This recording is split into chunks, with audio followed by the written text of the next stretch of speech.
வணக்கம் ஃப்ரெண்ட்ஸ். இந்த வீடியோவில் வந்து நம்ம என்எஸ்சியில் எக்ஸ்பைரி சம்மந்தமான ஒரு முக்கிய அப்டேட் வந்து என்எஸ்சி வெளியிட்டிருக்காங்க. அதை பற்றி தான் இந்த வீடியோவில் வந்து நம்ம பார்க்க போகிறோம்.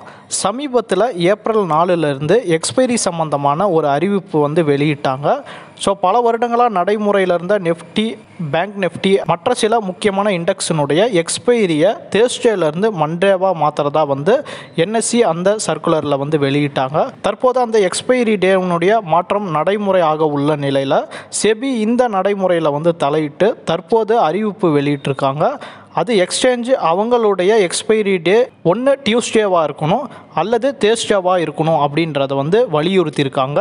எக்ஸ்பைரி சம்மந்தமான எந்த சேஞ்சஸ் பண்ணாலுமே அதை செபி கிட்ட முன்கூட்டியே அப்ரூவல் வாங்கிட்டு தான் நடைமுறைக்கு கொண்டு வரணும்னு சொல்லியிருக்காங்க.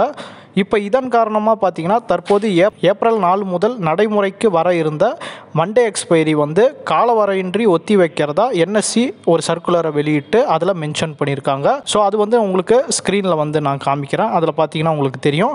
இதன் காரணமாக ஏற்கனவே நடைமுறையில் இருக்க நிஃப்டிக்கு தேர்ஸ்டேவும் அதே போல் மற்ற இண்டெக்ஸுகளுக்கு பழைய நடைமுறைப்படி எந்தெந்த எக்ஸ்பைரி டே இருந்துச்சோ அதே எக்ஸ்பைரி டே வந்து அந்த இண்டெக்ஸுகளுக்கு வந்து தொடரும். ஸோ என்எஸ்சி பார்த்திங்கன்னா ஏப்ரல் 4லேருந்து இந்த எக்ஸ்பைரி டேயில் வந்து மண்டேவாக மாத்திரன்னு சொல்லிட்டு இப்போ திடீர்னு வந்து செபியினுடைய தலையீடு காரணமாக அதில் வந்து எந்த சேஞ்சஸும் இல்லாமல் ஏற்கனவே உள்ள நடைமுறை வந்து தொடரும் அப்படின்னு வந்து சொல்லியிருந்தாங்க. ஸோ இது வந்து ட்ரேடர்ஸுக்கு இடையில் ஒரு சின்ன சலசலப்பை வந்து ஏற்படுத்தியிருக்கு. பட் யாருமே எந்த கன்ஃபியூஷனும் வந்து ஆக தேவையில்ல. ஏற்கனவே எக்ஸ்பைரி டேயில் வந்து என்னென்ன இருக்குதோ அதே வந்து நடைமுறையில் வந்து நம்மளுக்கு தொடரும்.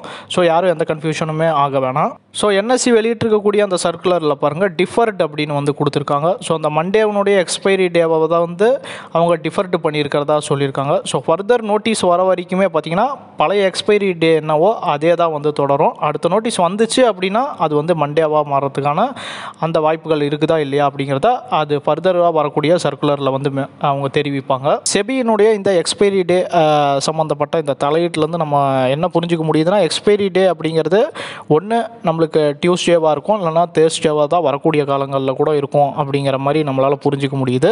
ஸோ எப்படி போகுது அப்படிங்கிறத நம்ம பொறுத்திருந்து பார்க்கலாம். ஸோ ஆல்ரெடி எக்ஸ்பைரி டே வந்து பழைய நடைமுறை தொடரும் அப்படிங்கிறத நீங்கள் வந்து புரிஞ்சுக்கோங்க. இதே போல் என்எஸ்சி வெளியிடக்கூடிய சர்க்குலர் அதுக்கப்புறம் செபி சொல்லக்கூடிய முக்கியமான தகவல் அதெல்லாம் வந்து நீங்கள் தொடர்ந்து தெரிஞ்சுக்கணும்னு நினச்சிங்கன்னா புரோக்கரேஜ் ஃப்ரீ அப்படிங்கிற இந்த சேனலை வந்து நீங்கள் மறக்காமல் சப்ஸ்கிரைப் பண்ணிக்கோங்க. ஸோ என்எஸ்சி வெளியிட்டிருக்கக்கூடிய இந்த சர்க்குலரினுடைய லிங்க் வந்து நான் டிஸ்கிரிப்ஷனில் கொடுக்குறேன். ஸோ அதை வந்து நீங்கள் பார்க்கணும்னு நினச்சிங்கன்னா டிஸ்கிரிப்ஷனில் லிங்க் இருக்குது, போய் செக் பண்ணி பாருங்கள்.